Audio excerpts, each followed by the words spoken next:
All right, so it's recording now. And now I'm going to go back to sharing my screen. Right. Yeah. So yesterday, some of the feedback I got, so there were one group of people who had absolutely no background to this. So they felt a little lost. What is the darshana, and how did you come to Kapila, and from Kapila move to Patanjali? So when I do the summary, I will tackle a few of these things. All right. So in Indian thought, in Bharatiya thought, the first thought which came through were the Vedas. There were four Vedas, and each Veda had many shlokas. And there were many, many things in the Vedas. And many thousands of years later, people began to speculate on what the Vedas mean. So somebody said it means this, somebody said it means that. So there was a lot of debate going on. And the one very good thing about the debate was the purpose of the debate was to find the truth. The purpose of debate was not to beat somebody, not to be one up, one up. The purpose of debate was to find the truth. And the whole debating system was very, very well developed. So through this debate, ultimately what came out of the debate were 12 systems of Indian philosophy. Six of those systems acknowledged the authority of the Vedas, and six of the systems were independent of the Vedas. They did not acknowledge the Vedas. They formed their philosophy on their own. But our ancestors, those learned people, they said these 12 are the ones from the many debates which have come, which makes the most sense. So these 12 got canonized, and the 12 exist even today. So those systems of Indian philosophy are called darshanas. The word itself indicates it's a view. So it's a view of the universe, it's a view of the human condition, is a view of the purpose of life, etc., etc. So it's a drishti, it's a drishtikon, it's a viewpoint, right? This is how I view it. All right. And Vivekananda has said very importantly that one view does not negate the other view. It's not that if one view comes up, then the other view is wrong. There's no wrong. It is just that the level where you are at, you are seeing that your dristy is that.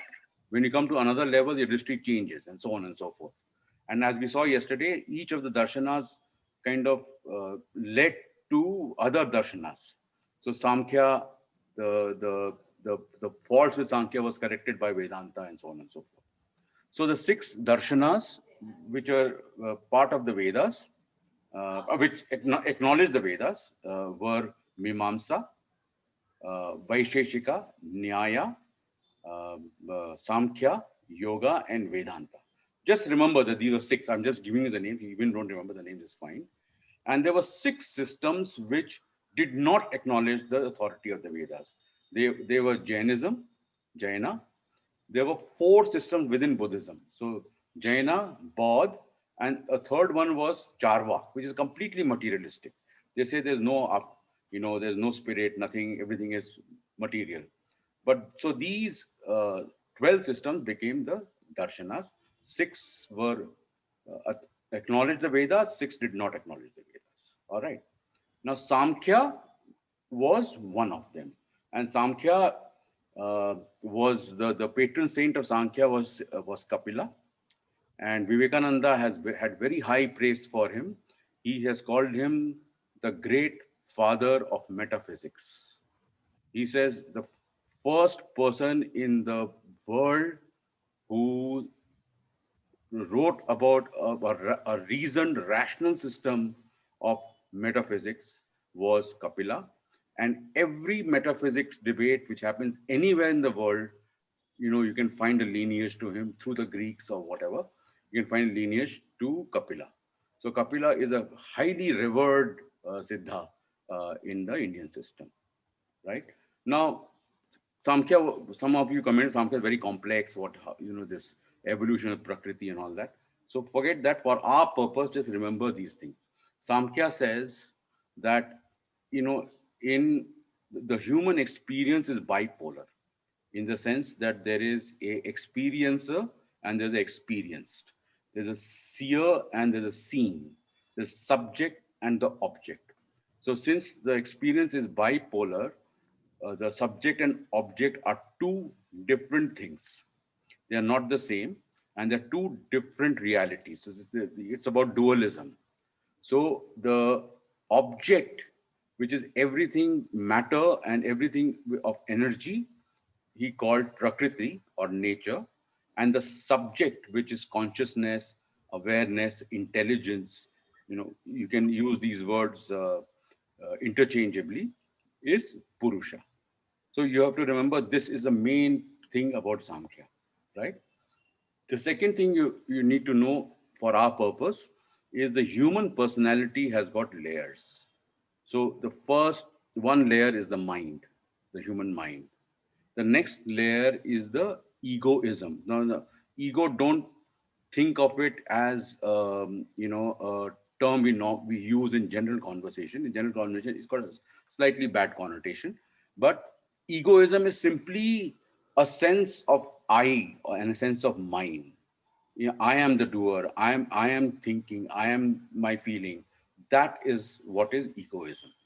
So it is mind, ego, the senses through which we perceive the world, and the body. So there are these four layers. In Samkhya says there are four layers of human personality, right? And he says, what is liberation? Liberation is that the realization, direct perception that Purusha and Prakriti are separate. And once that separates, that is liberation. So this is what Samkhya philosophy is all about. Now, what's the connection between Samkhya and yoga? The Samkhya lays down the metaphysics, the reason, etc., and yoga operationalizes it. So yoga is less of a philosophy and more of a science. So yoga says, okay, Samkhya said, there's mind, there is ego, there is senses, and there is body. So how can I use all this to achieve liberation? So yoga first it works with the body, with asanas. Then it works with energy with pranayama. Then it works with the senses with through pratyahara. Then it works with the mind to meditation, right? So this is the what yoga does, right? And the other thing, some people ask that I'm not getting it. So there is something called Ashtanga yoga. Some of you are familiar with it, some of you will not be. But Ashtanga yoga is something we'll cover tomorrow. But there's a general impression is that yoga is physical exercise, asanas. But yoga is a full system. And the Ashtanga yoga, the first two steps are yama and niyama. I'm going to just introduce it, but I'll cover it more detail tomorrow. Yama and niyama are restraints and observances. The idea of yama and niyama is to calm you down, to make your mind not be so outward going, to reduce your sense of seeking pleasures outside, so that you get prepared for yoga. It's the kindergarten of yoga, right?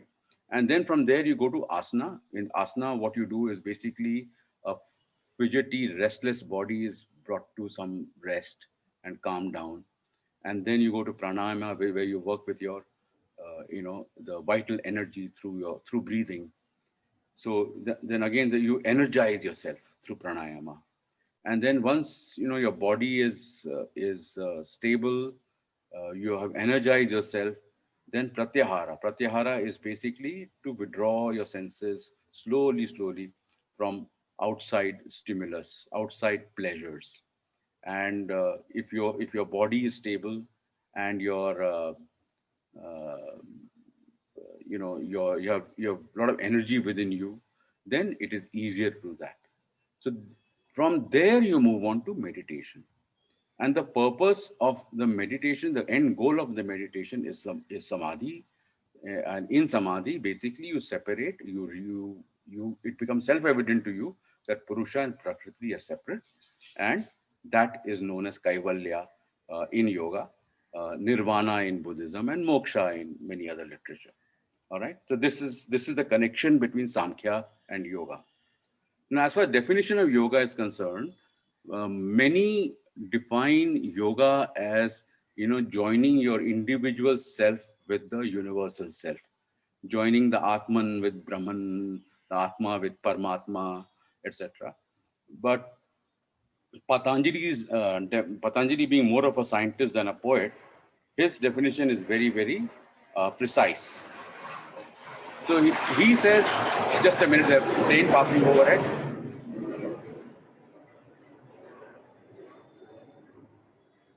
He says that this definitely is not correct because, you're already joined with the divine. You are divine. So there's nothing about joining with the divine. But what he says is that if you stop the operation of the mind, that joining becomes self-evident. So the yoga says chitta vritti nirodha. That means you stop the modification of the mind. That is yoga. So that is the definition of yoga. If because these basics are required to go ahead. If anybody has any doubt, any question at this stage, please put on your audio and ask. Atul, Yeah. Vivek here. Yeah. Yeah. Yeah. So when you say stop the modification of the mind, what What it is? exactly? Yeah. Yeah. Yeah. Okay. Good. Very good question. So yesterday I talked about how the mind, cognizes a object. Okay. So when you see a rose, how does the mind, how the cognition of the rose take place in your mind? All right. So again, very simply, there are three things involved. So over here, the rose is involved, your mind is involved, and Purusha is involved. As I said, the mind is insentient. It is Prakriti is insentient. Mind is Prakriti. The mind itself is not intelligent. It derives its intelligence from Purusha. The only intelligent principle in the universe is Purusha. Whenever you see any intelligence, it is Purusha acting through that. All right. So these are three things involved. So there is consciousness. I'm using the word consciousness of Purusha because I'm saying English. Consciousness, mind, and the object. There are three things involved. So what happens in cognition? What happens is that the rose sends a signal to the mind through the senses. So you are near a rose, your sense of smell and sight will send a signal to the mind. What will the mind do? The mind will go into its archive, into its library and say, Ye kya, what is the signal? Kya hai ye signal? So you'll say, this is a rose. So it will send a thought wave from its archive, from your past experience. It will send a thought wave, right? So it will send a thought wave in response to the signal which the rose is sending into your mind. Okay. But the mind is not intelligent. So how will you perceive it? The moment a thought wave goes, the consciousness lights up the thought wave with its intelligence. When that happens, the thought wave gets reflected, the lit up thought wave gets reflected on the surface of the mind because the mind, being very sattvic, very fine material, it is a reflective surface. So once that happens, the mind totally gets colored by the rose.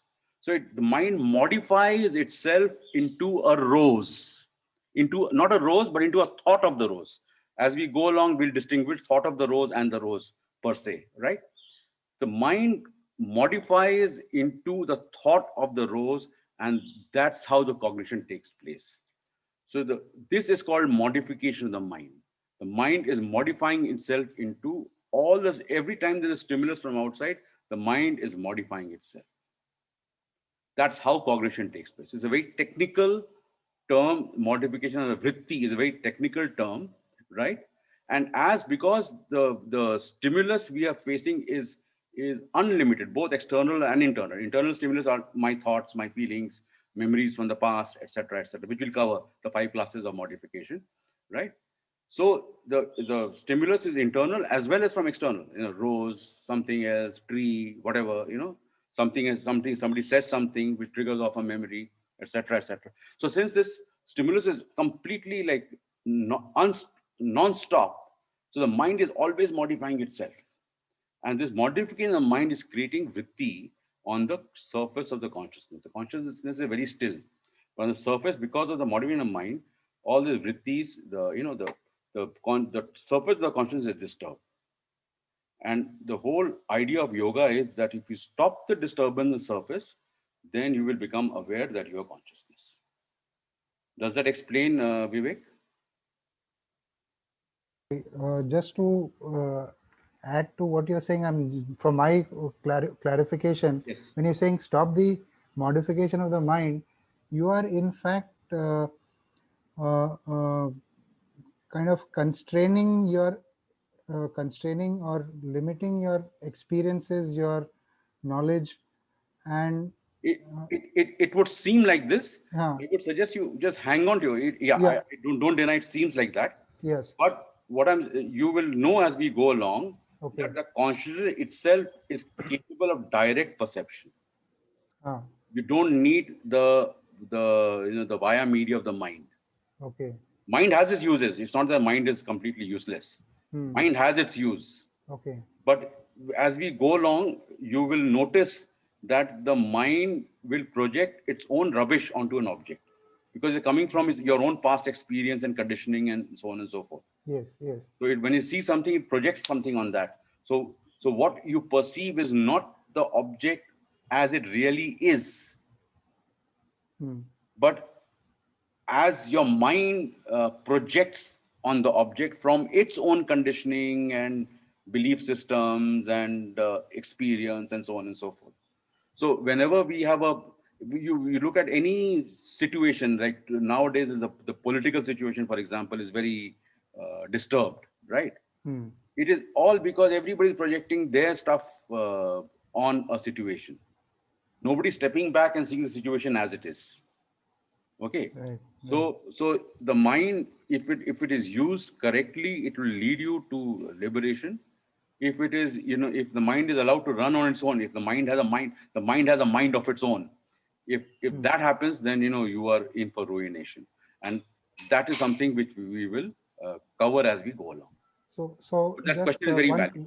Huh? So just what I'm saying is that yoga then becomes a kind of a discipline which you bring to yourself to be able to control your mind, uh, and would that be You have said it beautifully.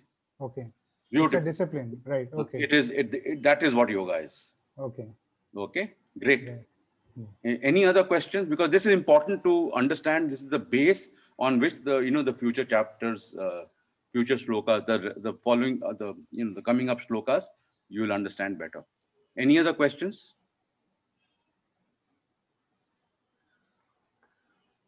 Okay, so we'll move on.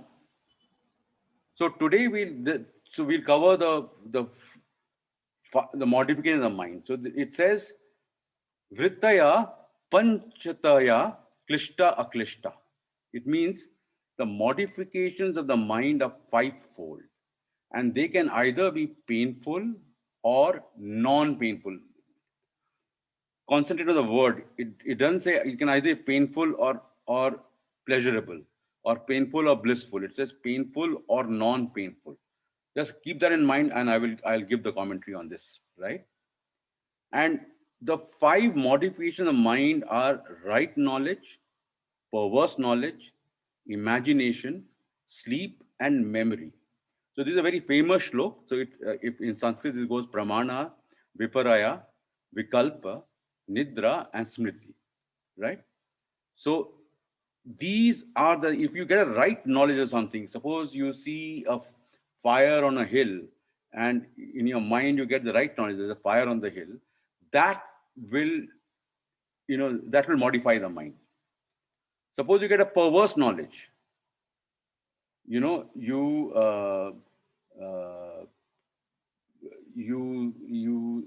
see a, a rope in the dark on the road and your mind thinks it's a snake. That's perverse knowledge, the wrong knowledge.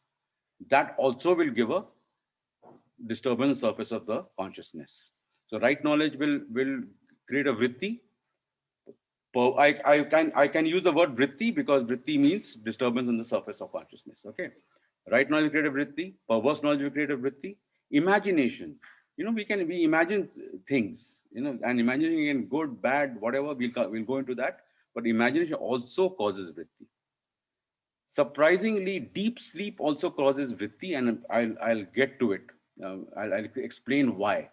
Even in deep sleep, there is, the consciousness is disturbed. And memory is like, like the surface of the lake is very calm, and somebody throws a stone. I mean, something triggers off, a memory comes, and that triggers off a disturbance in the mind.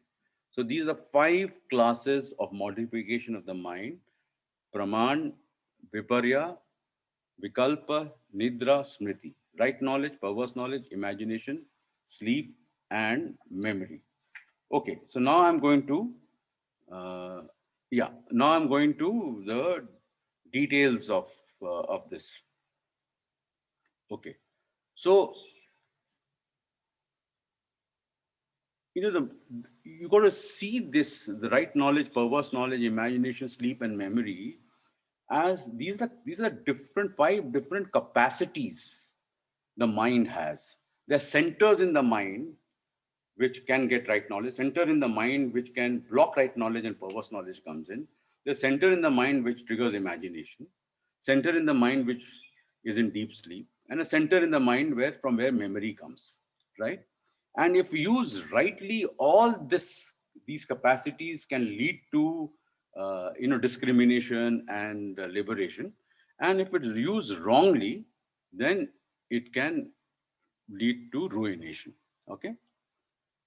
The other thing I want to talk about is the word use is a source of pain, or source of non-misery. Patanjali, as I said, Patanjali does not say bliss or happiness or joy, because bliss is our inherent nature. We do not need to be led there. It is already within us. The nature of Purusha is bliss. Purusha is bliss. Purusha is rather the quality of bliss. It is bliss. So that is already within us. We don't need to be led there. But what is blocking it is misery, is that we are feeling miserable. If the mind is feeling miserable, we don't allow the bliss to flow. And a miserable mind, therefore, is a closed mind. And a non-miserable, if we just take away the busy, if we are non-miserable, not blissful, if we're non-miserable, the mind becomes open and allows the impulses of life to flow, bliss to flow. So that's why the words are very precise. It is the motivation of mind are 5-fold. You can't think of a 6th one. And they can be either painful or non-painful. They can be either miserable or non-miserable, right? So first modification is pramana, or right knowledge. It is the capacity of the mind. The mind can achieve this right knowledge by increasing its discriminating power. The mind can achieve right knowledge by not reacting immediately, but in a situation, but going into your within your center inside, and then assessing the situation. Then you get the right knowledge, right? So it is really the capacity to perceive the truth directly in a way that the truth becomes self-evident. It requires no proof. None of us really can see a thing as it is. You will not be able to see a rose as it is. We don't have that experience. I can't even explain what a rose as it is because I don't know. None of us know. Okay, maybe the people who have achieved Kaivalya and Nirvana, they know, but we don't know. So I can't even explain what a rose is, right? What we see is what the mind is projecting. As I said in cognition, what you are seeing is the thought of the rose. You cannot see the rose. The mind is incapable of seeing the rose. The thought of the rose, which we are seeing. But if we increase our discriminating power, if we quieten down the mind and let the consciousness perceive the rose directly, then that is direct perception. There's no filter of conditioning. There's no filter of the past. The direct condition, the person just short circuits all this and sees the truth without being deluded by senses. Second thing is you can be deluded by the senses. So one is your mind will project its own rubbish onto the rose. The second thing is you can be. Took the example of the rope and the snake. You see a rope, but the senses delude you. The senses say no, that's a snake, right? So both these come in the way of direct perception. And in the spiritual field, this means distinguishing Purusha from Prakriti. If you can distinguish Purusha from Prakriti, that would be the right knowledge. In Vedantic terms, if you can distinguish Maya from Brahman, that's the right knowledge. And the yogis who are like abiding in the right knowledge, they always move in the light. So you can see them. You see very enlightened people, Swamiji's, Chinmayananda, Vivek talked about. You see them, you feel a certain thing in their presence. All right. Equally, the mind has a capacity of wrong knowledge or viparaya.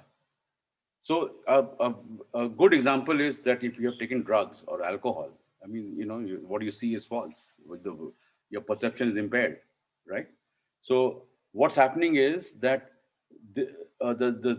this center is, when it starts functioning, the real does not enter the mind, but something that is false in nature enters the mind. So again, in spiritual terms, the the reality is Purusha does not enter the mind, but the reality is Prakriti enters the mind, right? So this distinction is lost. So it is again the capacity for wrong knowledge. Viparaya is the mind has a capacity for wrong knowledge. And how do we kind of, we fluctuate between this, but how do we get to right? How do we develop that discrimination? Through meditation. If we meditate, then we get an inner balance and the mind calms down and it allows the right center for right knowledge to start functioning, right? And it stills the mind, it removes the filters, and only when this capacity is developed can the mind be dropped. So, to your question, Vivek, when you asked, without the mind, how can we function? Is you cannot drop the mind. I mean, in yoga, as you go up, the time can come when you can drop the mind, but you cannot drop the mind till this center starts functioning. Mhm. Till your Purusha within you, the consciousness within you becomes adept at direct perception, right? The third is imagination or vikalp. Imagination has a positive aspect, since all work of art, Mayank is a good example, has come through imagination. Everything, any art, poetry, painting, photography is a work of imagination. You imagine something. You imagine something, and that imagination has brought out something very nice. Equally, all ugliness also comes through imagination. So all the authoritarians in the history, Hitlers and Mussolini's, they all have emerged from imagination. But an imagination can again also be rightly used, such as there are many imaginative meditations, there are many guided meditation which uses imagination, right? And it leads you to a point, and after that you drop the imagination and just sit quietly, right? So, and it can be also wrongly used. It can lead to delusion, right? So imagining by imagining a reality that does not exist, and it's a weakness of the mind, right? So imagination can be enjoyed, but if the reality is assigned to it, delusion results. So it's a weakness. It's fine as long as you know it's imagination, but if you think that what you imagined is true, then it's a delusion. So all these are double-edged swords, right? And the fourth is deep sleep, nidra. So what happens in deep sleep? What happens is the mind completely withdraws from outside stimulus. Involves into itself. So it is the same as samadhi, but except that in samadhi you are conscious of the withdrawal. In deep sleep you are not conscious of the that the mind has withdrawn. So if once the mind has withdrawn in deep sleep, you are in absolute bliss, but you're not conscious of it. And because it's blissful, even if you're not conscious of it, it is very relaxing.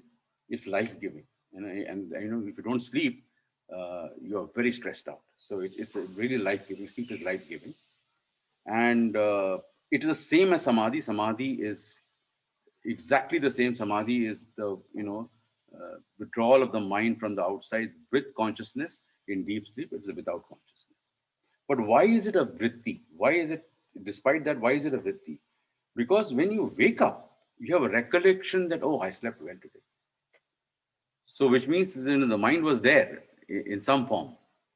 So it is a vritti. It is a disturbance on the surface because of recollection, and so there's a wave over there as well. And the last is memory. Memory is simple. It can be of any of the above. It can be of direct perception. It can be of wrong knowledge.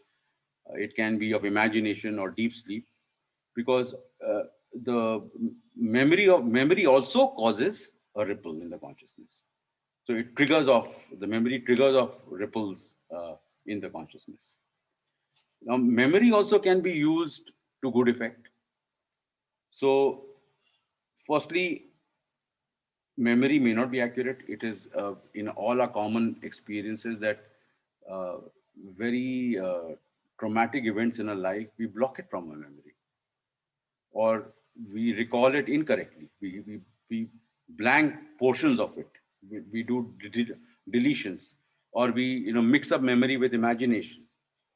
But if memory is honest, which in psychology many times it is used, if memory is honest, then things can be known as they are, and then it can be healing. And but it requires a lot of courage to face up to things which happened in your life, right? And you know, if you recall the past as it is, and if you just witness it as it is without any judgment, it may be painful, but it can heal our wounds as well. So all these things have a plus and a minus. Any questions over here? I take it as I think it's better to interact so that all our doubts are cleared as we go along.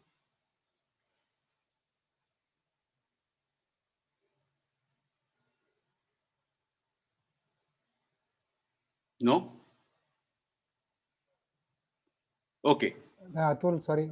Sorry, go ahead. Go ahead, Vivek. No, what I was just trying to say was that you said yoga is a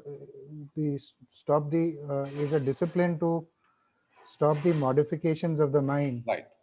and by right knowledge, powers knowledge, imagination, sleep, and memory, these are the ways in which our mind is modified, right? Absolutely. Right. Hmm. So yoga is the discipline which helps control these 5 areas. Correct. Correct. You got it. Okay, perfect. Okay. Great. Okay. So, I mean, just your question is so perfect, because the next section is how do we seize these mind modifications? Okay. So he says Abhyasa and Vairagya. Abhyasa is persistent practice, and Vairagya is non attachment. So, continuous practice to restrain the vrittis means to be firmly established in yourself, right? And this practice has to be long and uninterrupted, and there should be devotion, there should be shraddha in the practice. And the conscious control of thirst for sensual pleasures is non-attachment, right? So I'll explain these shlokas in this section. So we saw the mind modifies itself in 5 ways. We saw first that yoga is to stop the modification of the mind. Then we saw these are the 5 ways in which the mind modifies, and now Patanjali is getting into how do you seize modifications, right? So he says Abhyasa is constant, uninterrupted practice, and Vairagya is non-attachment, is the means of restraining the operations of the mind, right? Vritti Nirodha, right? So to understand this, we need to understand two things in the background. One is the pattern of human personality, and the second is the nature of desire. So we will not be able to understand why he is saying long, uninterrupted practice unless we understand the human personality. And we need to understand the nature of desire to understand the conscious control of thirst of sensual pleasures, right? So, our personality is more than our conscious mind, our intellect. If it were so, if we were, our consciousness was everything, conscious mind was everything. If it were so, then if I were to just tell you that, hankering after pleasures is going to lead you nowhere, and if you understood that, then you would stop. But we don't do that. Okay. We know that from my experience that is not true. So for example, let me take a very simpler example. We understand, we know that anger is bad. It doesn't work for us, right? But that understanding is not enough for the anger to disappear. It remains in the deeper layers of our unconscious mind, and even it is in the body, and it becomes a habit, and that habit gets triggered in specific situations, right? So abhyasa, or constant uninterrupted practice, is what plays a role over here. It is only by the constant and uninterrupted practice that we break old habits.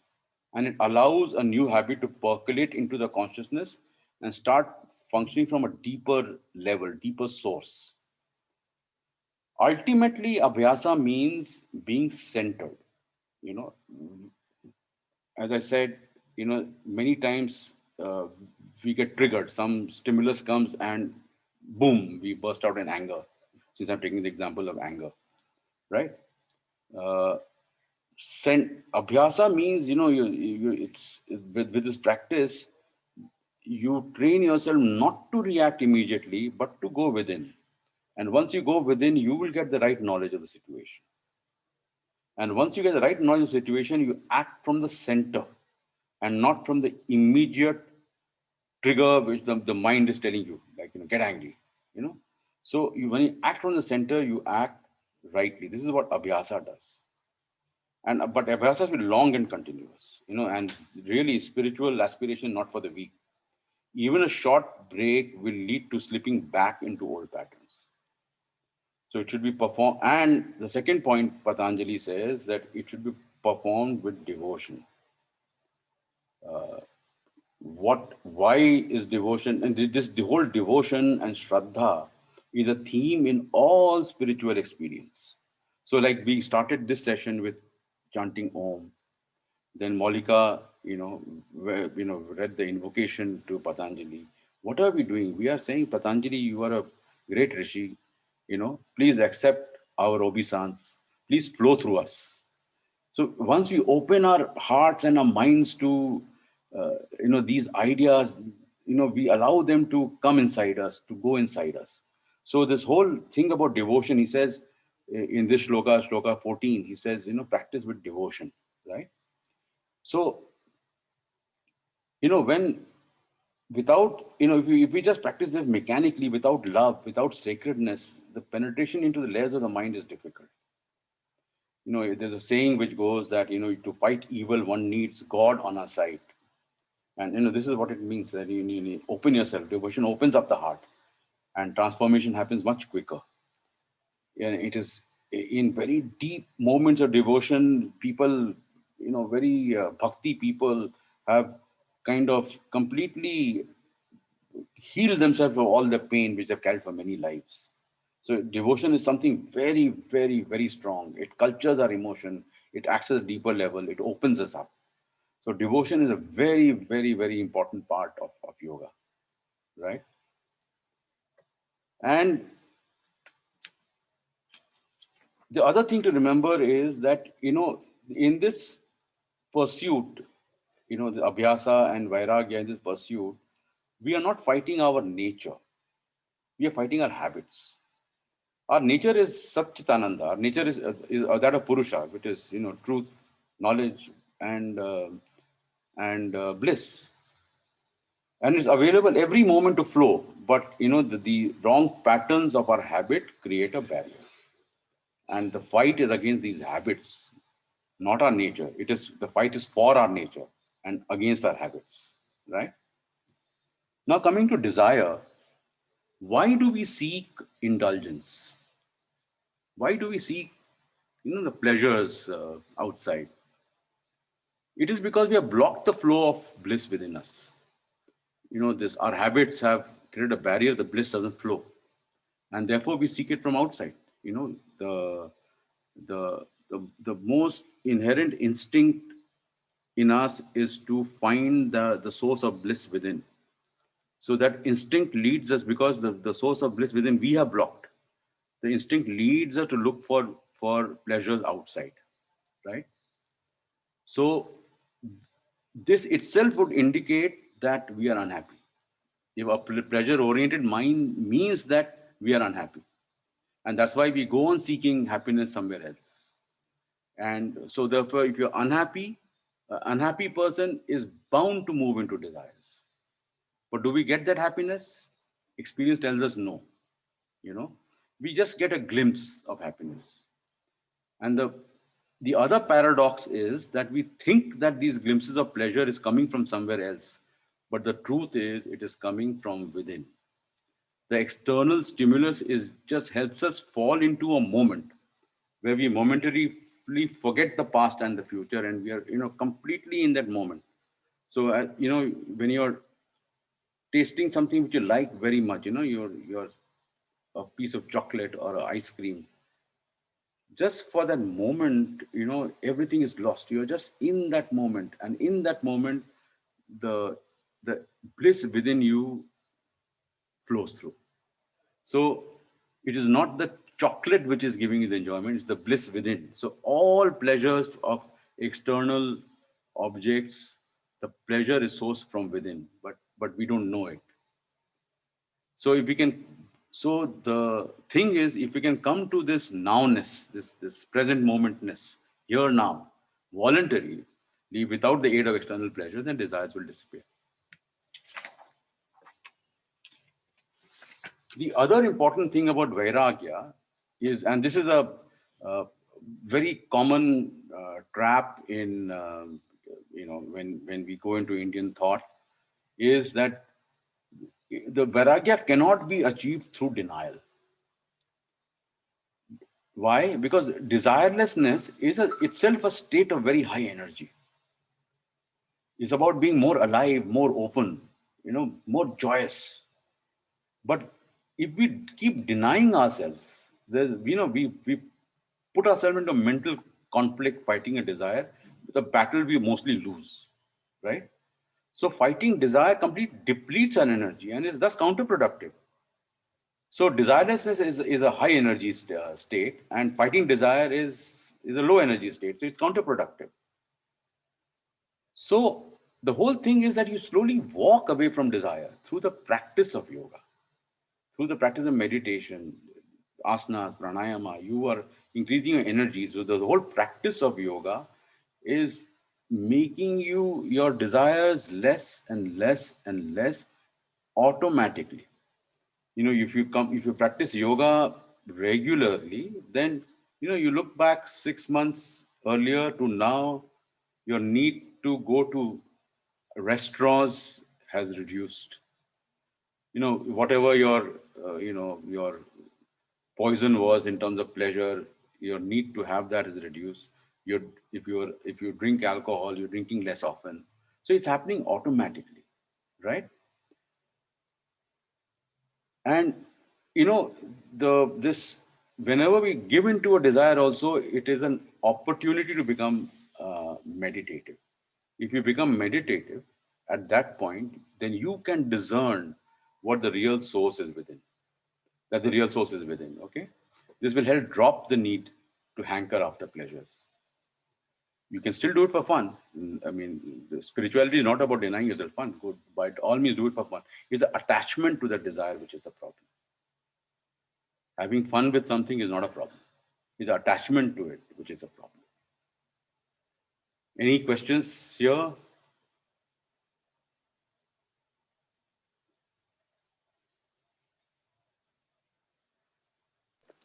All clear. All clear? Great. Vivek, all clear? It is. I was just thinking of trying to put this into that flowchart of yours, which you put me yesterday, Ah, that yoga is the way to stop modification of the mind, and then yoga is that discipline which enables you to do that, and you do it by this, and this. yeah. I was just thinking on those lines. Okay. So from that point of view, yeah, Okay, great. yeah, yeah. All right. So now we come to, so these are, so we covered that yoga is the cessation of modification of the mind, number one. Then we said the mind modifies itself in the five classes of modification, and we figured, you know, why in all those five classes the surface of consciousness is disturbed, vritti, right? Then we said abhyasa and vairagya are the means to calm down the mind, to make the mind tranquil, to help stop those vrittis. Then you become ready for samadhi. Samadhi is very loosely meditation. Very, very loosely is meditation, but I'll talk about it. Okay. So here I will just pause and I will tell you how Patanjali has organized Patanjali Yoga Sutra. So after defining yoga, modification of the mind, and how to restrain the modification of the mind, he goes into samadhi. Now samadhi is for the advanced yogi. That means that yogi has gone through his yama, niyama, asana, pranayama, etc., etc. He has been meditating. So he has reached a certain level. So he is ready to go into deep spiritual absorption, right? So samadhi, this whole, what happens in samadhi, what are the various rungs of the ladder of samadhi is what Patanjali explains over here. So again, he's as I said, he's not a poet, he's a scientist. So he's done it very, very, very scientifically, right? And I'll go into that. His definitions are very, very precise, right? Then in the next chapter, which we will do tomorrow, which is called Sadhana Pada, the first he talks about the middling yogi, also a yogi who has been practicing for some time, but is still attached to the world and pleasures of the world, somewhat, right? So to him, he gives the prescription of what is called Kriya Yoga, which I'll cover tomorrow, right? And in that same chapter, the second part of the chapter is about the novice, people like you and I. So for us, he gives that Ashtanga Yoga, the 8 steps of yoga. So this is how it's structured, right? So the first chapter is about for the advanced yogi, that you are ready for samadhi, and this is what you'll encounter in samadhi. The second chapter is about the middling yogi first, and then the novice yogi, the person who's just starting off into yoga, right? The third, now that he's described samadhi and he's described meditation and samadhi and samyama, in the third chapter, he goes into the siddhis or the powers which yogis get as a result of their sadhana, right? It's a very, very subtle and complex chapter, and we will not cover it in these 4 days because it requires, certain understanding to get into that. Otherwise, it will look like magic and something out of the world. All right. So we'll not cover that. And finally, now he's covered everything. Then he describes what is kaivalya, what is nirvana. So this is how it is structured, right? So now we will go into samadhi, right? So let us, there are a lot of words and things over here. I'm not going to go into it, but I will explain. So samadhi is usually translated as meditation. And like with most Sanskrit untranslatables, this too does not give a real sense of samadhi. Meditation implies that you're meditating upon something. I'm meditating upon a problem, I'm meditating upon a rose, I'm meditating upon a mantra, whatever it is, right? Well, samadhi, on the other hand, is just being. Samadhi is, the whole world disappears, only your beingness remains, only that absolute purity, pure awareness, pure consciousness remains.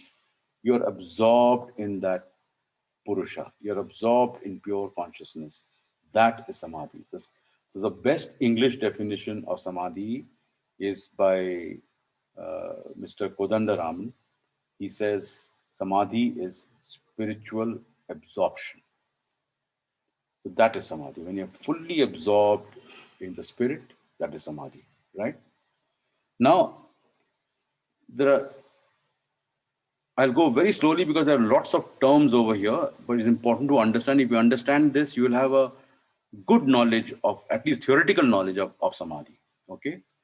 So there are two types of Samadhi. One is Sampragnata and one is Asampragnata. Sampagnata is Samadhi with reason, and Asampragnata is Samadhi without reason. Now, what is this? In Sampagnata Samadhi, the mind still needs a support to be tranquil, to be quiet. And what is that support? I am using the term attentional anchor. There's something the mind needs to focus on so that it is focused only on that thing and to the exclusion of everything else. So no other modification taking place in the mind except for that one attentional anchor.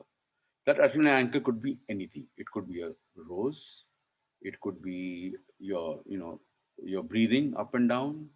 It could be a mantra. It could be Om. It could be anything, right? But it is the mind is focused only, and the mind has become that mantra. Mind has modified itself into that mantra or rose or whatever, and there's absolutely no other thought in the mind. That is Sampagnata Samadhi. It is very purifying. It is very, very purifying, but the mind doesn't dissolve because the mind remains. Mind is still there, right? In Asampagnata Samadhi, which is without reason, the mind disappears. It becomes latent in the cell. It's where the mind needs no support. It has reached a stage, Sampagnata Samadhi will ripen into a Sampagnata Samadhi, where even that attentional anchor is given up. If the attentional anchor is given up, there are no thoughts. And as we saw yesterday, mind is nothing but a flow of thoughts. If there are no thoughts, there's no mind. So the mind is gone. It's not there. So in Asampagnata Samadhi, the mind disappears. It becomes latent in the self. You're just in the field of awareness. There's nothing else, right? It is called Samadhi without reason. However, there are two other concepts we need to understand. One is called Samadhi with seed and Samadhi without seed. In Sanskrit, Sabija Samadhi and Asabija. Yeah. And the other is, one second. Nirbija Samadhi, sorry, not Abija. So one is Sabija Samadhi and one Nirbija Samadhi.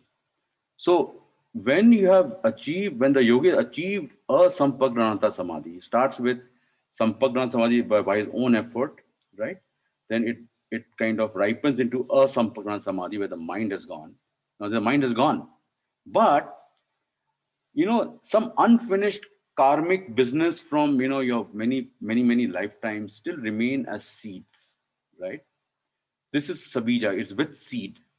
And because the seed is there, it will lead to more births for the past, those karmas to play out.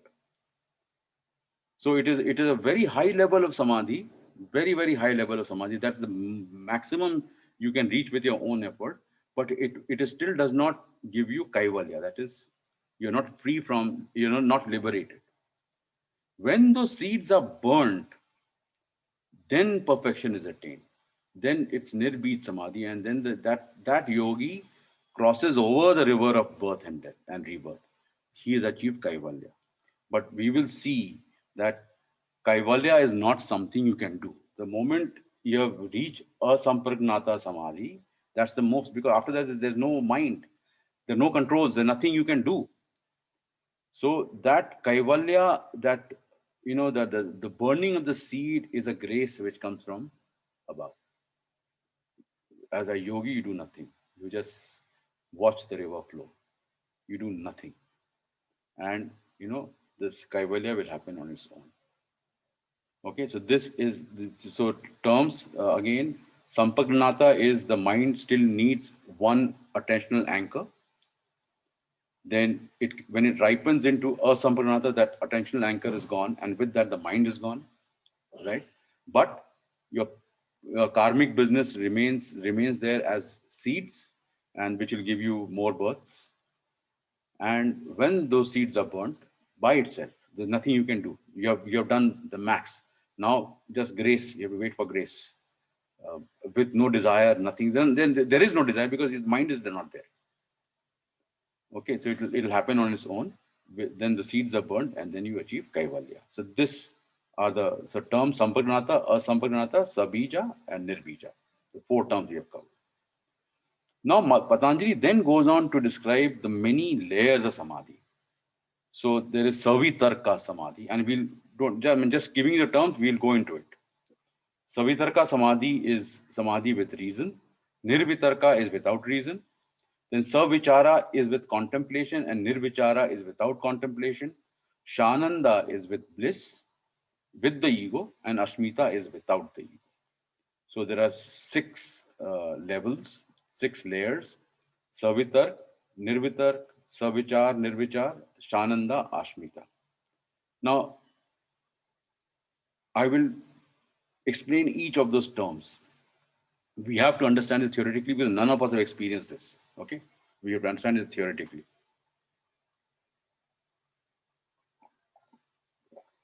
Now, Vitark is poorly translated it as reasoning, and Patanjali distinguishes 3 types of logic.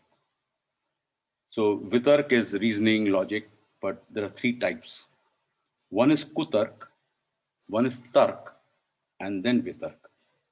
Kutark is negative reasoning. It's the reasoning which always sees thorns in a rose bush. And since the world consists of duality, there's happiness and sadness and good and evil, etc. You can always, because of duality, negative reason will always find a leg to stand on. So it is, the thinking is about denying and doubting and seeing the worst in everything, and that we have ourselves been in those phases. We know people who are in those phases. We can see situations, and collectively this phase can exist, right? But it ends up creating a dark existence. So it is negative thinking, is kutark. Tark is logic. Now, it's a very interesting analysis of logic. Logic is a huge aid in normal living, but it has limitations as far as the spiritual quest is concerned. Why is that? Logic, by definition, operates within the boundary of the finite. Logic can operate only in the material world where, 2 plus 2 will become 4. The sum total, everything is 100. Because only finite things can be defined and understood by the faculty of reason. Only what you can sense can be defined and understood by reason. The infinite enters into a realm of illogic. It's mystic, it's mysterious. So therefore, in the final layers of samadhi, this logic has to be, the bridge of logic has to be broken. It has to be destroyed.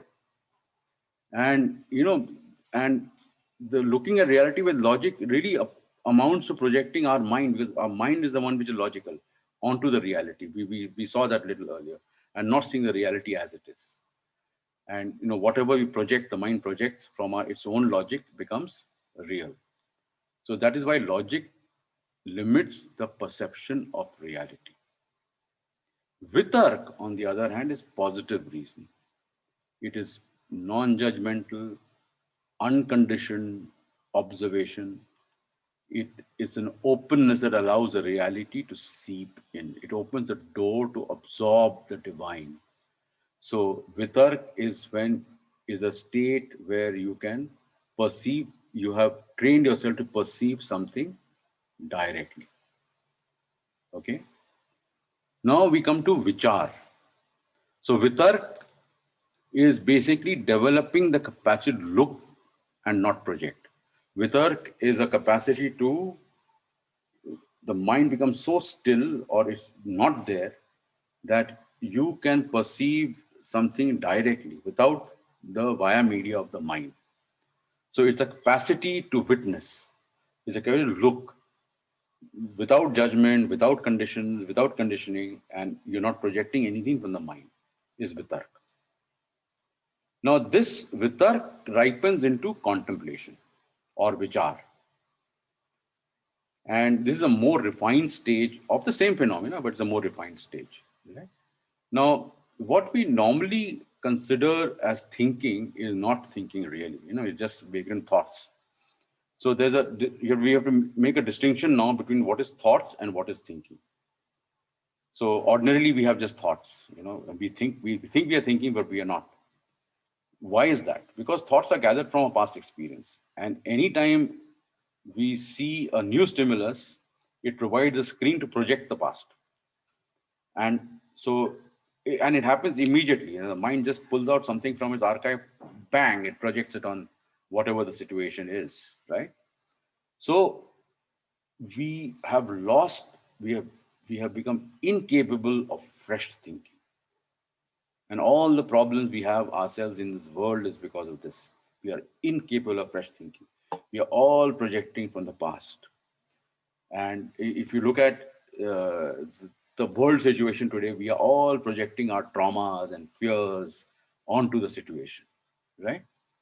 Fresh thinking is not there. And actually, the fresh thinking, if it were there, everything would be so simple. Just love everybody, you know. That would be fresh thinking. So this is not thinking really. Projecting your rubbish onto something is not thinking. It is absence of thinking. And thinking is a quality of seeing reality as it is, which we are not capable of. I mean, we have very advanced yogis we are not capable of that.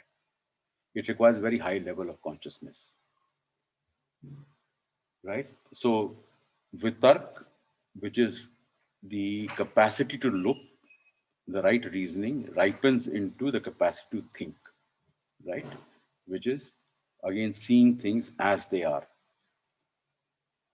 So vitark is developing the capacity to look, and vichar is apprehending that reality as it is without the filter of conditioning. Now we come to ananda. When this happens, when vitark and vichar happens, it presupposes non-attachment, because you're not projecting. There's no attachment. You're just seeing something as it is. You're not attached to it. Jo hai so hai, kind of a thing. You're not arrived with it. You like it. There's no like, dislike, nothing. There's no judgment. So there's non-attachment. And when there is non-attachment, we have seen earlier in the running theme is, when there is non-attachment, when there is vairagya, then there is a state of desirelessness. And the state of desirelessness is high energy, joy, bliss, ananda. Okay. Now, a very interesting discussion on the ego. So in fact, Sanskrit is the only language which has two words for the ego. One is ahamkar and the other is asmita. So ahamkar is a sense of a competitive ego. So in terms of transactional analysis in psychology, it's the ego that results from I am right, you are wrong.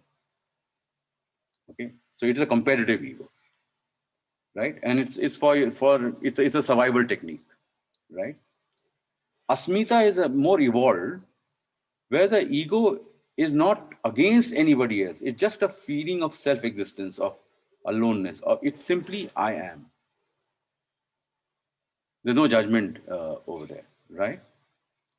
Now, before we go into any questions so far?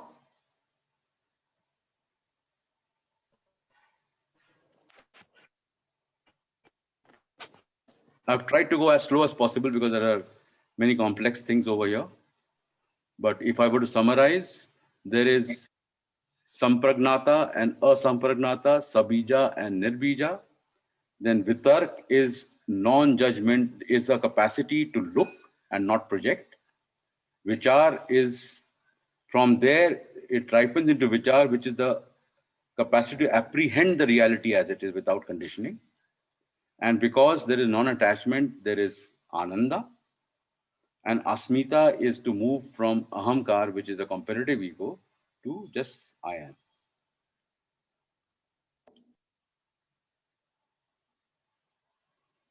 Okay. Okay. So now before I string all this into the steps of samadhi, I just want to talk about preempt tomorrow's talk and talk about dharana, dhyana, and samadhi. So these are the three of the 8 limbs of yoga. The first 5 are what is called bahirang yoga, which is the yoga outside with your body and your breathing and so on and so forth. While dharana dhyana is inner yoga, antaranga yoga, which means you're working within, you close your eyes and you're working within yourself. So, and there are 3 steps to it: dharana, dhyana, and samadhi. Dharana is concentration, dhyana is meditation, and samadhi is absorption. Right? So, what are these? Very, very simply, what are these 3 steps? So, the mind is normally in a state of flux because there are all modifications taking place all the time.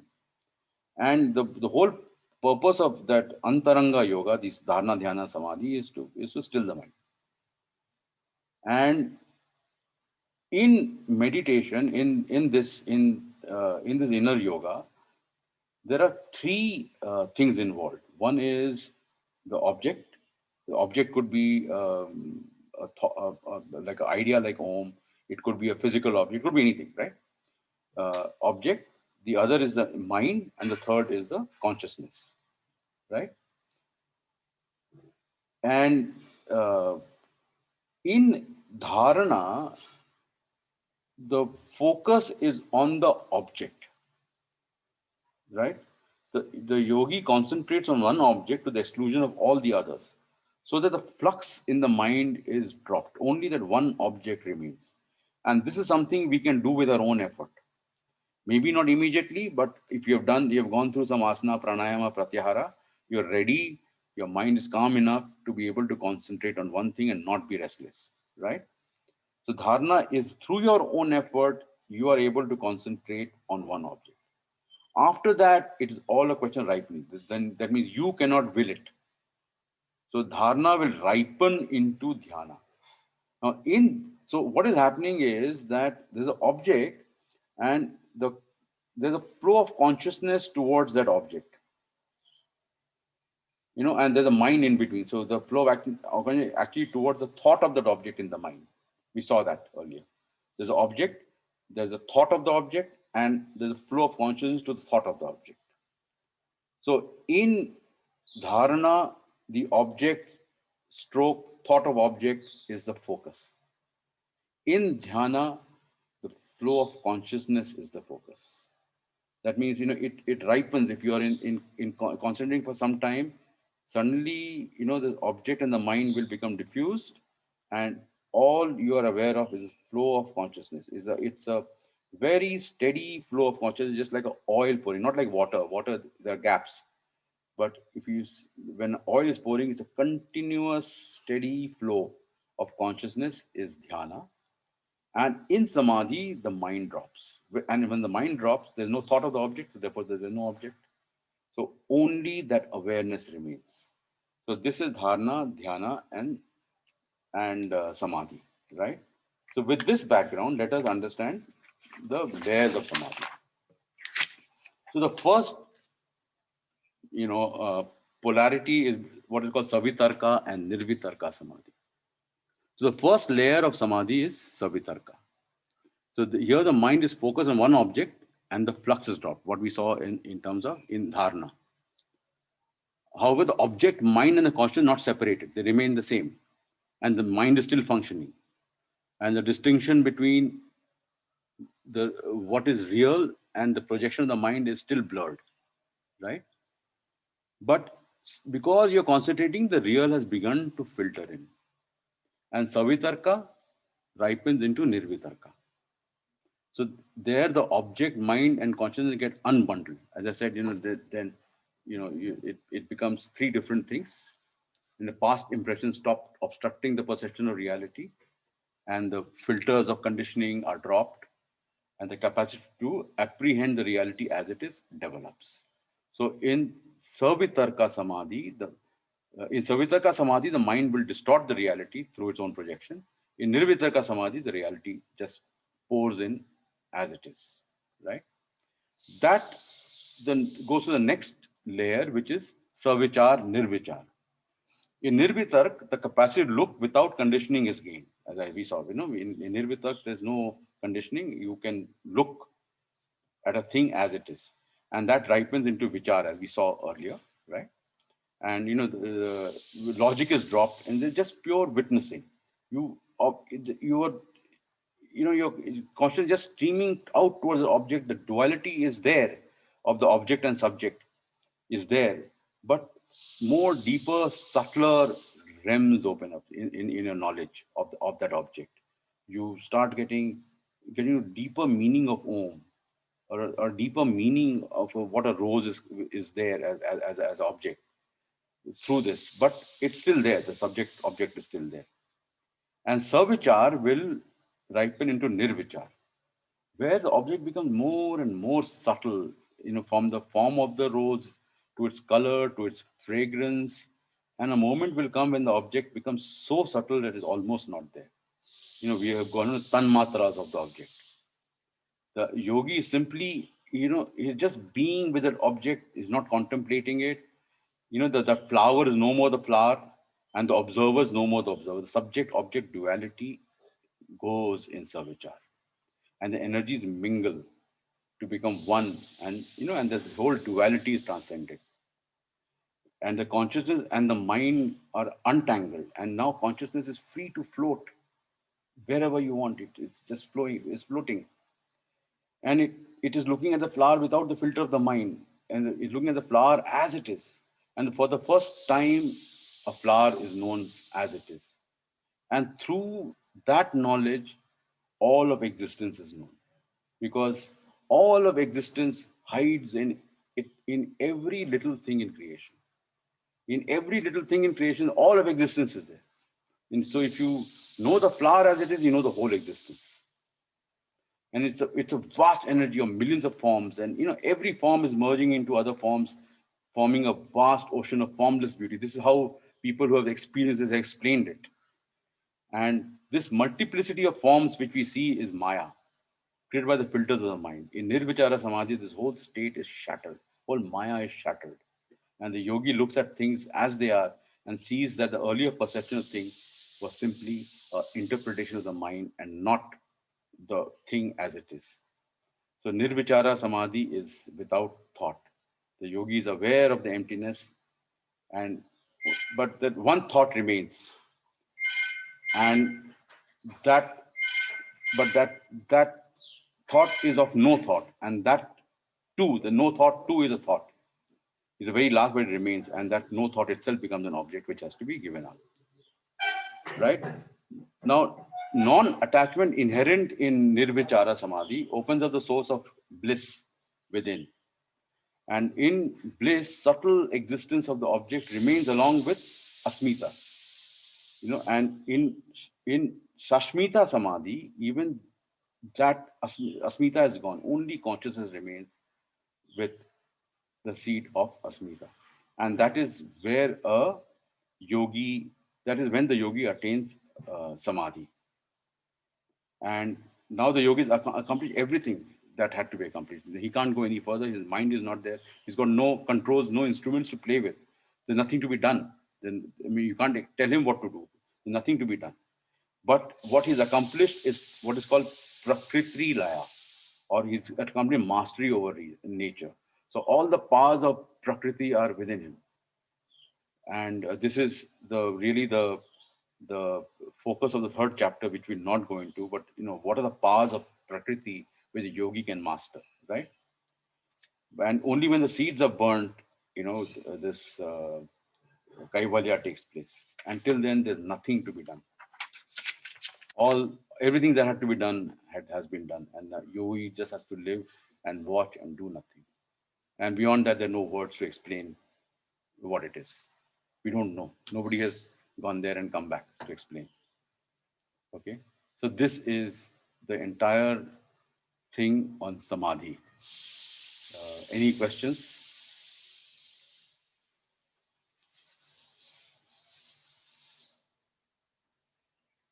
Nice. Everybody's going to sleep or what?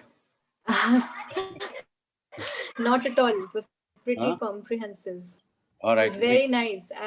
Yes. Okay. Great. So now from here, after describing samadhi from in the next 9 shlokas, Patanjali explains how to hasten the achievement of samadhi. And some of the things which he says basically is the intensity of non-attachment. And non-attachment, not forced non-attachment. Forced non-attachment, as we said, doesn't work. But you have reached a kind of a voluntary, subtle stage of non-attachment yourself. And if that non intense, that is directly proportional to speed with which samadhi will be obtained. The more non-attached you are, the faster you will achieve samadhi. And the second thing he says is a term which he uses, is Ishwar Pranidhana, or surrendering to Ishwar, surrendering to God. Now, this shloka is very nice because it will lead us to a discussion on the concept of God. Okay, so we saw in Samkhya that Samkhya denies the existence of Ishvara. Samkhya says when Purusha and Prakriti are good enough to explain all creation, we don't need a creator God. Okay, and uh, but yoga uh, says there is Ishvara, but it says it in a very, very different way. It doesn't dwell too much, go into too much detail of Ishvara. It simply says that Ishvara is someone who is untouched by kleshas and karma. Kleshas we have not covered, we'll be covering it tomorrow. But kleshas are basically afflictions, uh, in the human condition, right? And karma. Okay. But yoga confers unlimited knowledge to Ishvara. And it says that the unlimited knowledge is within us, but we require somebody to call out that knowledge. And Ishvara, which is unlimited knowledge, is the one who can call out the knowledge within us. And that the total knowledge is the Ishvara of yoga. And that is why the Ishvara is said to be the perceptor of all ancient teachers. The Shapta Rishis were trained by Adi Yogi, Shiva, or the Ishvara is said to have trained the Sapta Rishis. Okay. Now, why does yoga go into Ishvara? So it says that on the path to samadhi, a point will be reached when the ego comes in the way of progress. We talked about ahamkara, asmita will come in the way. At this point, he says, surrender to God. At this point, he says, surrender your ego to something higher. And that higher is God. So God in yoga is, if you boil it down, it's a technique to lose the ego. It is not the creator God. It is the potentiality of every human being. It is not a personality, it's a state of consciousness. And when the ego is sublimated by Ishwar Pranidhana, the yogi realizes the God potential within himself. The God of yoga, therefore, is just a prop to surrender the ego. When that happens, the yogi becomes a God. So God is not the creator, is the ultimate flowering of the individual. God is not to be worshipped, it is something to become. And the whole effort of yoga is to explode your potentiality into the actuality of God. Okay. Now, this discussion on God is very, very interesting. So I'll spend some time on it. This is, beyond Patanjali Yoga Sutra. Uh, so there are many conceptions of God, and broadly there are 4. One is that there is no God, right? And so one is the atheism as we know in today's term, which is, everything is material and there is only one life, and you die, you die. That is one. But even the ancient dharmic thought, ancient Hindu thought, Also, some of them posited no. They say there is you are a spirit, but there is no creator God, like Samkhya, for example. So there are two kinds of atheism. One kind of atheism is you're only matter. Another kind of atheism is you are spirit, but there is no God, right? So Samkhya, Buddhism, etc., Jainism will fall in that category. The second is that God is a personality. He's a like a man in the cloud, a being in the sky. You know, and this thought has not come from anything um, in dharmic religious thinking. This thought has never been in any thought in India. So this God being a being in the sky is a very out of India thought. Okay. The, then there are as many gods as there are individuals. So each one is a god. And finally, there's only one universal panpsychic God, which is in all of us. And when we achieve godhood, we merge in that panpsychic God. So basically, there are four. There is no God. God is a personality in the sky. There is each one of us is a God, and there is only one God in which we merge. There's a four different conceptions of God. Now, the thing to know is that Indian religious thought never gave much importance to God. Unlike religions which sprung up out of India, where the obsession with God is this, God is that, God will judges you, God will do this, God will do that. There's a lot of God. In Indian religious thought, God is not important. In fact, belief in God is not mandatory.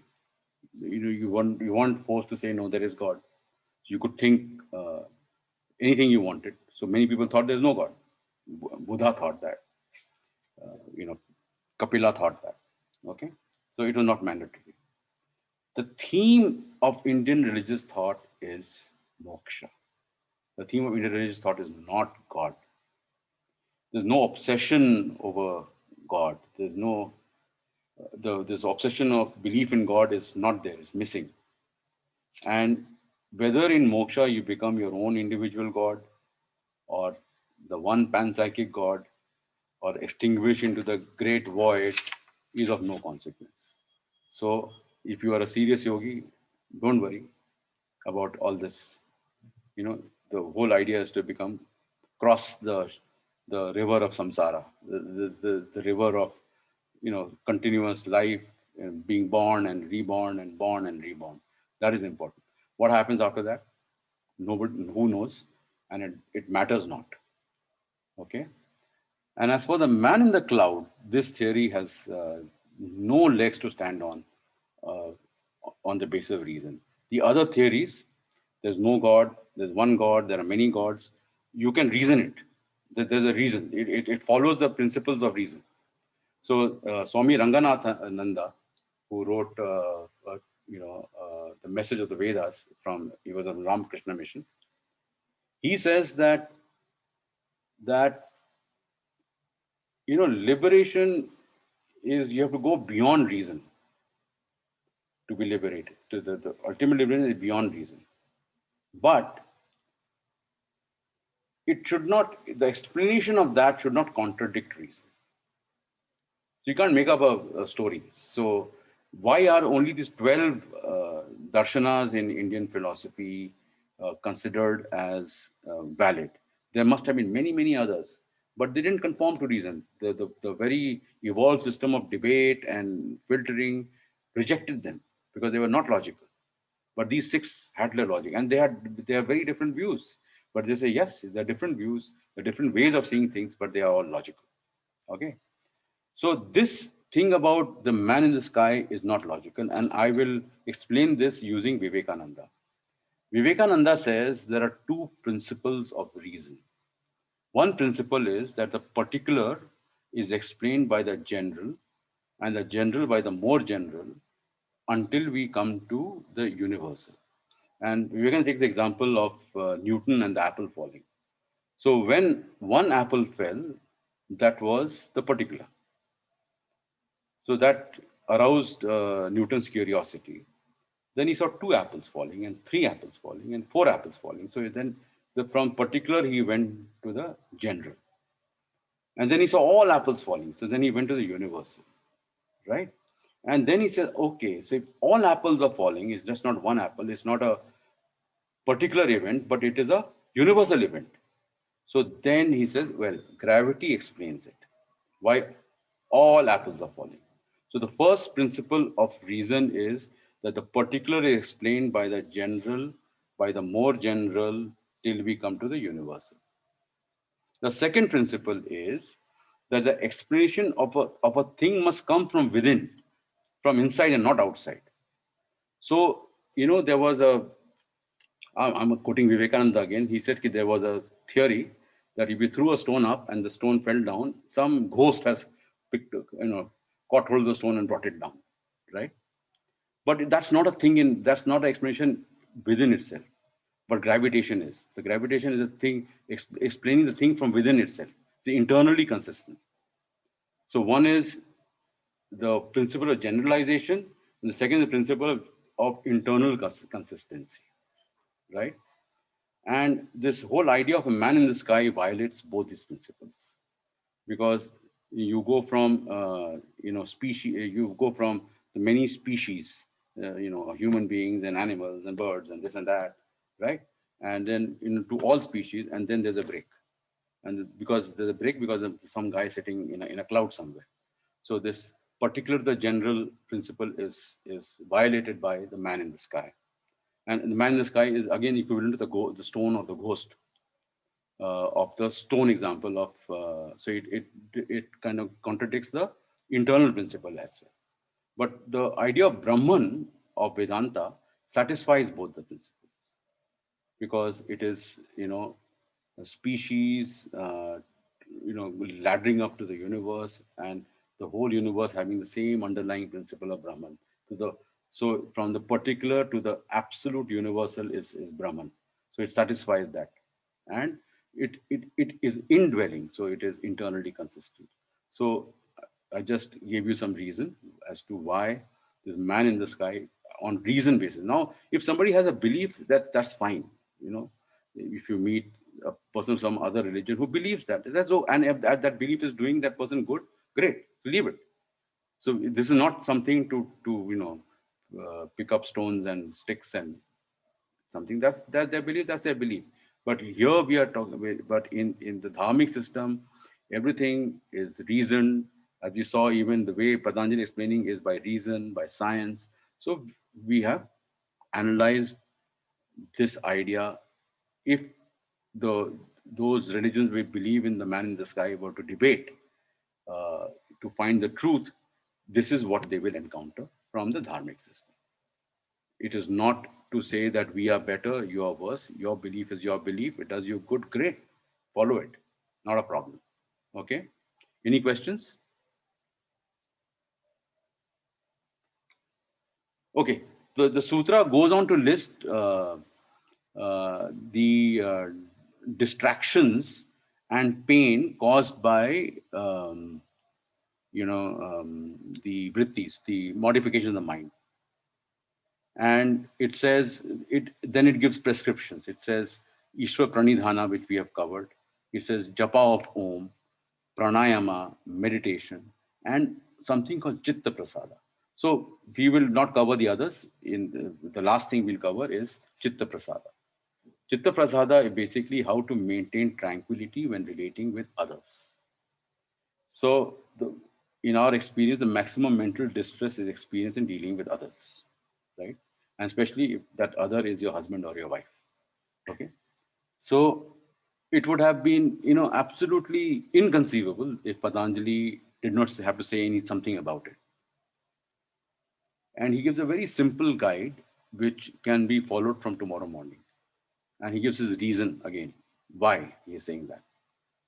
He says the mind becomes tranquil by cultivating an attitude of friendliness towards the happy.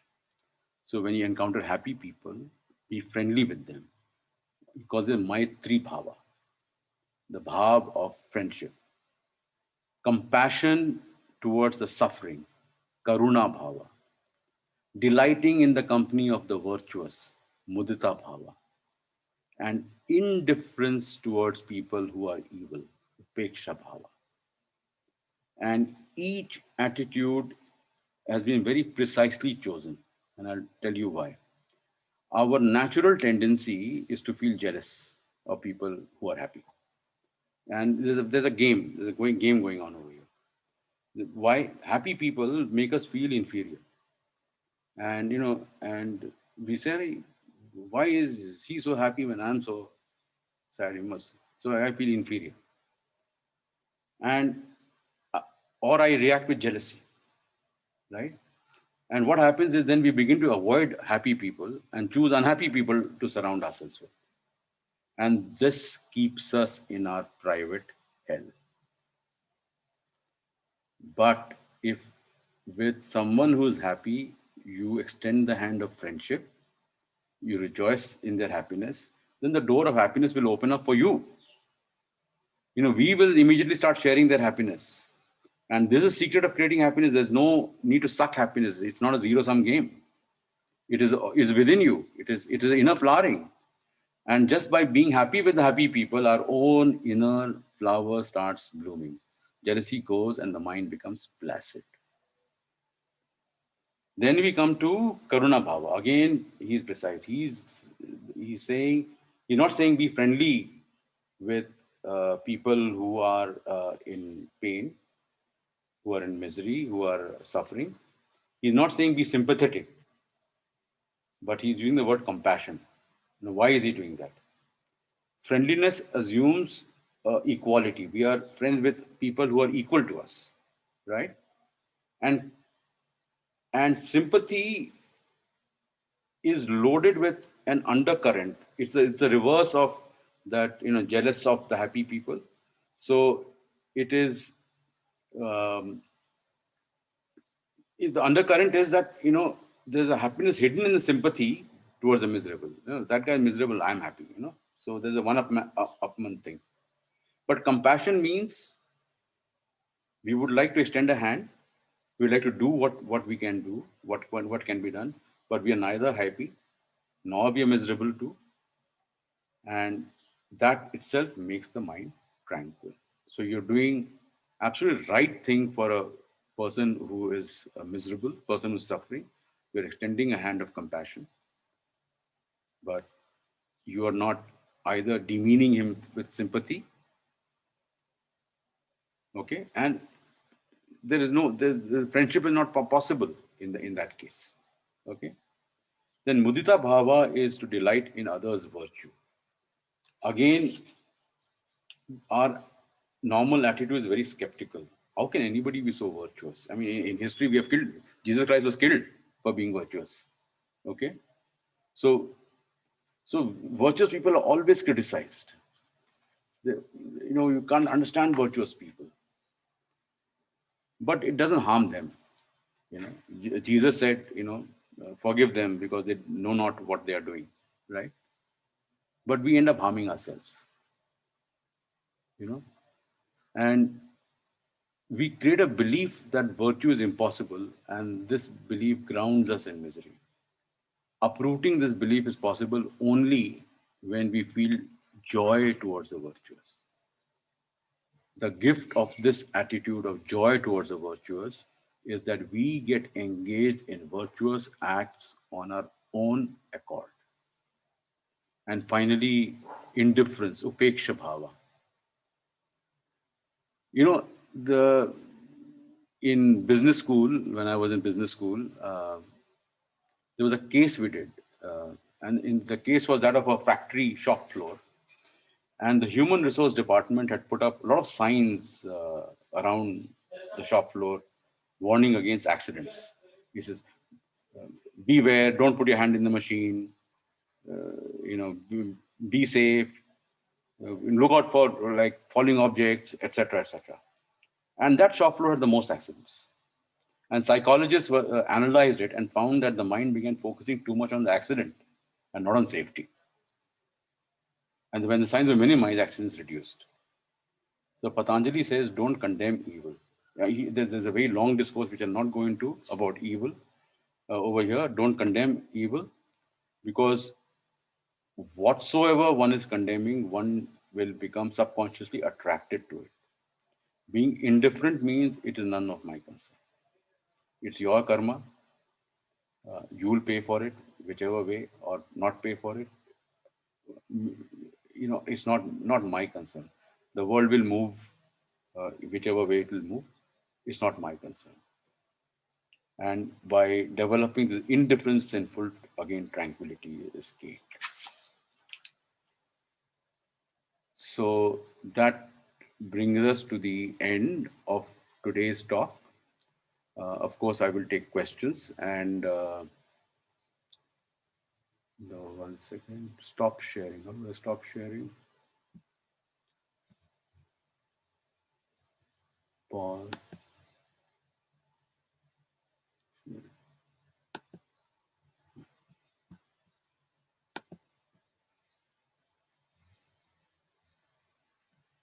Stop share. Sorry. So tomorrow, as I said, we go into Sadhana Pada, where we cover Kriya Yoga and Ashtanga Yoga. And so today, if there are any questions, please ask by all means.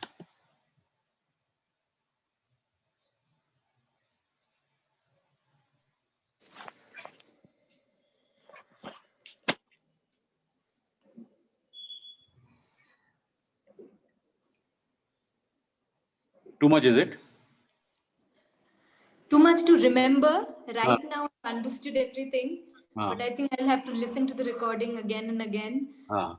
So yeah, so that I can remember. I loved the concept of asmita and ahankara, the difference between them. It was wonderful. And also that we are fighting our habit and not our nature. Correct. Yes. Hmm. Yes, this class can be a little too much for beginners if there are beginners here. I can understand. Yes. I tried to make it as simple as possible, but I can Yes, understand. it was very comprehensive. If someone is interested, they must have understood every bit of it. But yes, like you said, it needs a lot of practice because this is not something we do and hear every day. Yeah. So yeah, you have to listen to the recording. No, if we can get the recording, Atul, Yeah.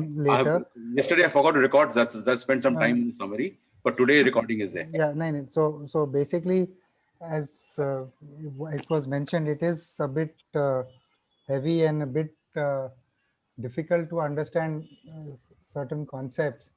So in my case, I kind of kind of lost my concentration, if I can say, on that Sabija and Nirbija and whatever flew.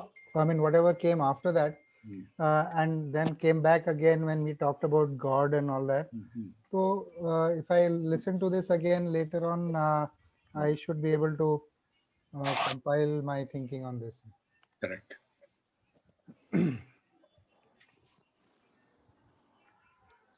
Okay, so I think we exceeded time today, but there are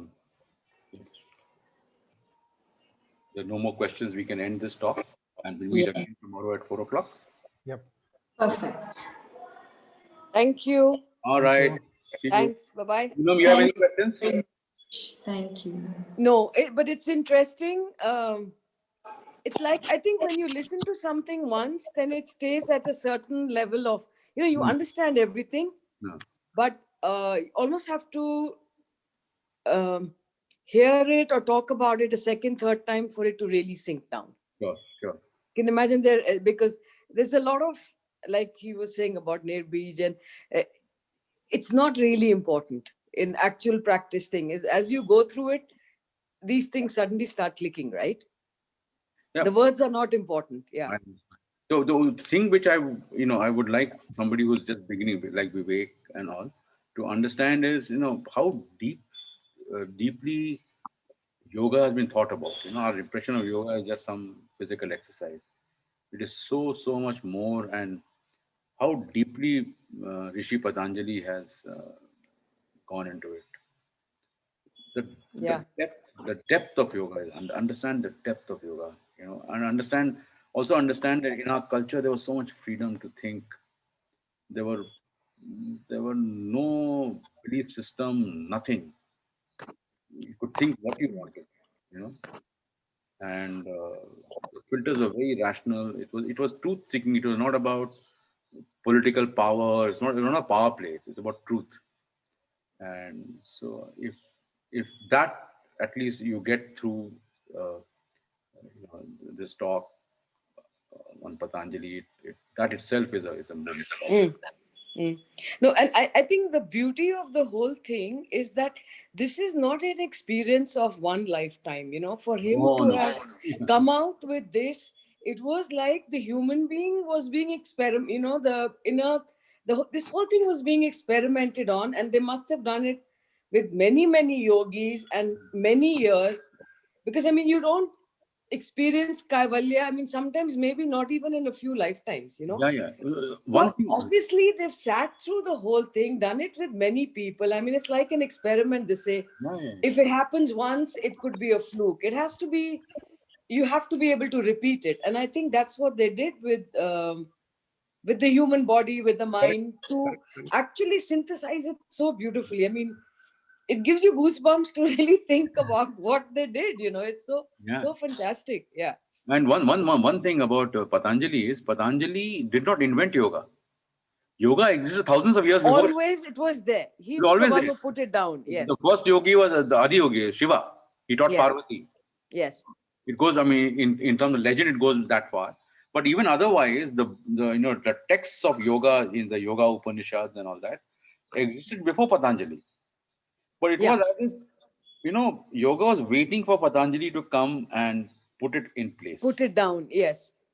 The way he's put it, because it was there everywhere, all over the place. He put it together and, gave it his own Vishnu. I don't know. I don't know the word to describe. He's such a great soul and Mm. mind and great consciousness. I can't describe what he did to it, but I just put it in place, and then he became the sage of yoga. And Mm. I always remember him for yoga. But yoga is an important point. Yoga existed thousands of years before Patanjali. Mm. Mm.